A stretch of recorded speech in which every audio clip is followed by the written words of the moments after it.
दैनिक आहार में आपका स्वागत है। सबों को जय श्री।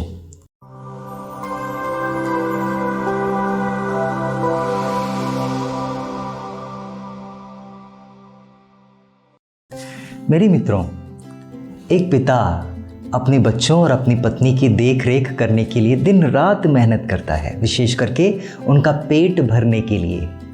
मात्र रोटी की भूख मिटाने के लिए एक इंसान इतना मेहनत करता है, रात दिन मेहनत करता है। ऐसे भी लोग देखे जाते हैं जो दो प्रकार की नौकरियां करते हैं, एक खत्म हो जाती है तो दूसरी नौकरी करते हैं। एक पापा, एक पिताजी जो दिन रात मेहनत करता है, जब उसे एहसास होता है कि उसकी तनख्वाह या उसका वेतन काफ़ी नहीं है तो उसकी पत्नी भी शुरू हो जाती है।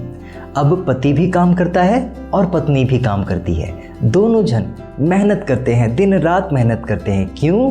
अपने बच्चों का पेट भरने के लिए।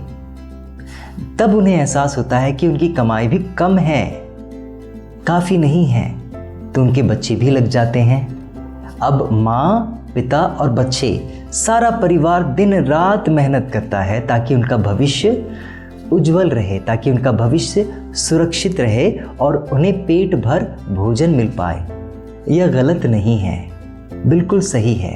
हम सब अपनी जिम्मेदारियां निभा रहे हैं, लेकिन आज के सुसमाचार में प्रभु यीशु कुछ और कहते हैं। आप ध्यान से सुनिए, प्रभु यीशु क्या कहते हैं। यूहन्ना अध्याय 6 पद संख्या 26 में आपको याद है, जब यहूदियों ने प्रभु यीशु के रोटियों के चमत्कार को देखा तो सारी की सारी भीड़ प्रभु यीशु के पीछे पड़ गई।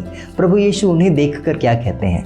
प्रभु यीशु कहते हैं, मैं तुम लोगों से कहता हूँ, तुम चमत्कार देखने के कारण मुझे नहीं खोजते, बल्कि इसीलिए कि तुम रोटियां खाकर तृप्त हो गए हो।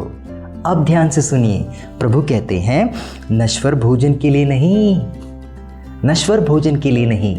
तुम अपने गांव से, अपने घर से पैदल पैदल दौड़ धूप करके, इतने धूप में मेरे पीछे मेहनत करके क्यों आए हो? क्योंकि तुम पेट भरना चाहते हो, फिर से रोटियां खाना चाहते हो। और इसीलिए प्रभु यीशु कहते हैं, नश्वर भोजन के लिए परिश्रम ना करो, जो अनंत जीवन तक बना रहता है उस भोजन के लिए परिश्रम करो, और जो तुम्हें मानव पुत्र देने वाला है।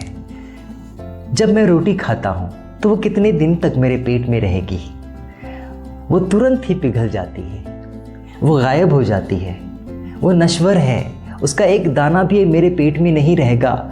लेकिन अब अगला निवाला खाने के लिए मुझे और मेहनत करनी पड़ती है, मेरे पापा को, माँ को, भाई बहन को और मेहनत करनी पड़ती है ताकि मुझे अगली रोटी मिल सके। कभी सोचा है मेरे मित्रों, जितनी मेहनत आप इस रोटी को कमाने के लिए कर रहे हैं, उतनी ही मेहनत अगर ऊपर वाली रोटी के लिए करें तो क्या होगा? प्रभु यीशु तो यही कह रहे हैं आज के सुसमाचार में। ध्यान से सुने प्रभु का वचन। प्रभु क्या कहता है? स्वर्ग से उतरी हुई जीवंत रोटी मैं हूँ, यदि कोई यह रोटी खाएगा तो वह सदा के लिए जीवित रहेगा। जो रोटी मैं दूंगा वह संसार के जीवन के लिए अर्पित मेरा मांस है। मेरे मित्रों, मैं जिस जगह पर हूँ इसे इगतपुरी कहते हैं। मुंबई से करीब 3 घंटे पहले इगतपुरी आता है और हमारे इस स्थान पर एक रिट्रीट सेंटर है। इस साल गर्मियों की छुट्टी में एक दंपत्ति आए हैं, अपने छोटे छोटे प्यारे से बच्चों के साथ में केरल से आए हैं। उन्हें पूछिए क्यों आए हैं, तो वो कहते हैं कि फादर जी, हम प्रार्थना करना चाहते हैं, 2 महीने तक पूरा दिल से प्रार्थना करना चाहते हैं। जब आपके बच्चों को 2 महीने की छुट्टी मिलती है, जब आपको छुट्टियां मिलती है, आप कहाँ जाएंगे? आप शायद अपने रिश्तेदारों के यहाँ जाएंगे, शायद आप पिकनिक मनाने जाएंगे, शायद अपने बच्चों को वाटर पार्क में ले जाएंगे, शायद विदेश जाएंगे। इस दंपत्ति से मुझे कुछ सीखने को मिलता है। जब मैं उनकी आंखों में देखता हूँ, उनकी आंखों में एक तड़प है, एक प्यास है, प्रभु यीशु के नज़दीक बैठने की प्यास, प्रभु के वचनों को सुनने की प्यास, प्रभु यीशु के संस्कारों को, विशेष करके यूखरिस्त को ग्रहण करने की प्यास। इतनी प्यास है कि वो अपना सब कुछ छोड़कर, छुट्टियों को त्याग कर, घर को त्याग कर, नौकरी को त्याग कर 2 महीने के लिए इस रिट्रीट सेंटर में बैठे हुए हैं और दिन भर प्रभु की आराधना करते हैं। दिन भर में पता नहीं कितनी रोज़रियाँ वो बोल देते हैं। मेरे मित्रों, ऐसी तड़प आप में है और इसी को ही मेहनत कहते हैं। प्रभु यीशु ने कहा है ना, नश्वर रोटी के लिए मेहनत ना करो, उस रोटी के लिए मेहनत करो जो अनश्वर है और जो तुम्हें जीवन देगी। मेरे मित्रों, इस प्रकार की तड़प, इस प्रकार की प्यास हम सबों में होनी चाहिए। मुझे दुख लगता है जिस प्रकार हमारे गिरजाघरों में आजकल की नई पीढ़ियां परम प्रसाद ग्रहण करती है।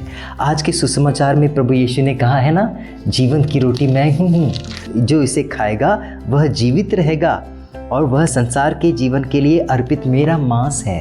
प्रभु यीशु अपने पवित्र यूखरिस्त के विषय में बात कर रहे हैं। जिस प्रकार आज की पीढ़ियाँ जब पुरोहित परम प्रसाद को उसके हाथों में रखते हैं, वो इस प्रकार छीन लेते हैं, इस प्रकार ग्रहण करते हैं मानो वो कुछ भी नहीं। जिस प्रकार हम लोग किसी दुकानदार से 1 रुपया का सिक्का उसके हाथ से लेकर चले जाते हैं, ठीक उसी प्रकार आजकल की पीढ़ियाँ परम प्रसाद ग्रहण करती हैं। क्या दर्शाता है? यही दर्शाता है कि वो अब तक प्रभु यीशु को पहचान नहीं पाए, अब तक यूखरिस्त में प्रभु यीशु को देख नहीं पाए, अब तक यूखरिस्त को उन्होंने समझा नहीं है, परखा नहीं है और अनुभव नहीं किया है। काश अगर वो अनुभव कर ले, काश अगर यूखरिस्त में विराजमान प्रभु यीशु को पहचान ले, उस स्वर्गीय मन्ना को वो देख ले, तो वो रो रो कर परम प्रसाद ग्रहण करने आएंगे। उनके हाथ कांपने लगेंगे, घुटने टेक कर आंसू बहा बहा कर वो ग्रहण करेंगे। लेकिन ऐसा नहीं होता। क्यों? क्योंकि उन्होंने अब तक प्रभु यीशु स्वर्गीय मन्ना को पहचाना नहीं है। मेरे मित्रों, जिस प्रकार पुरोहित हाथ में परम प्रसाद देता है, वो इस प्रकार खा लेते हैं मानो कोई गोलियां खा रहे हों, और हाथ में पड़े छोटे छोटे कण जिसमें भी प्रभु यीशु उपस्थित है, उसे इस प्रकार झाड़ लेते हैं मानो वो उसे पहचानते ही नहीं। मेरे प्यारे भाइयों बहनों, आज का जो सुसमाचार है ना, मात्र यही संदेश देता है, स्वर्गीय मानव को पहचानो और उस मन्ना के लिए जी जान से मेहनत करो। अब यदि इतना तड़पन, इतनी प्यास आपकी आत्मा में है ना, तो स्वर्ग राज्य आपसे दूर नहीं। सबों को जय श्री।